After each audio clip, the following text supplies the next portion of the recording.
I'm Stephanie, and this is Snowdome of the Day. Today's Snowdome comes to us from Vienna. It is a giant Ferris wheel. The Ferris wheel depicted here was built in 1897, and it is still in operation. I sure hope that they've kept it up to date over the years, because that is a long time for a Ferris wheel to be running. I have a love-hate relationship with Ferris wheels. Perhaps you do too. It has to do with my relationship to heights. It's not so much that I'm scared of heights. I'm really scared of falling. So when the Ferris wheel isn't moving, especially when it's at the bottom, I'm doing just fine. As we start going up, I'm okay, but then the bucket you're sitting in moves just a little bit. Then you get higher. Once you get to the top, though, things stabilize. Usually I'm okay for a while. Then you start moving down again. Maybe you're even going backwards, so you're not really sure exactly how far you're moving backwards.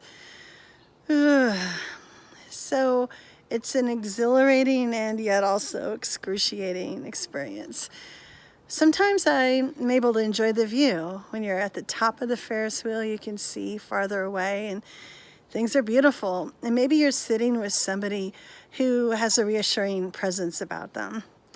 Other times you might sit by somebody who knows how you feel about falling and thinks it's funny to shake or rattle the seat that you're sitting in, which is not as calming an experience. Then you make your way back down again. Maybe you pause a couple times as people get on or off the Ferris wheel. And when you get to the bottom, you wonder, oh, is this one of those rides where we go around once? Or do we, oh, right, we go around twice. And you do it all over again. The second time, you might know a little bit better what to expect. For instance, you've maybe realized just how windy it is that day. You might have a better idea of how far up you're going to end. And you might know something that you want to look at a second time now that you know it's out on the landscape. I've heard a couple people say that living in a pandemic is like being in a roller coaster, but I'm thinking that maybe it's a little bit more like a Ferris wheel and that it's more of a true up and down, and it doesn't feel like we're really traversing a distance forward and backward at all. Just up and down, a little bit seasick at times, sometimes wondering at what point we'll have a pause, but kind of knowing just how far up and down any given day might go. I give thanks for the architects who figure out how to make things like Ferris wheels, and for communities who build something this gigantic and entertaining in their city center. I give thanks for the people who are with me when I'm on the Ferris wheel ride or the roller coaster ride, who comfort me and hold my hand while I'm screaming.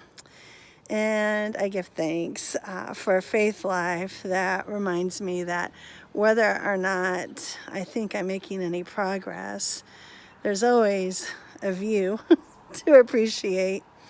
And God goes with us, whether or not we feel like we're traveling forward or backward, up or down, whether we recognize the path that we're on, feel like we've traveled it too many times, or whether we just want to make it all stop.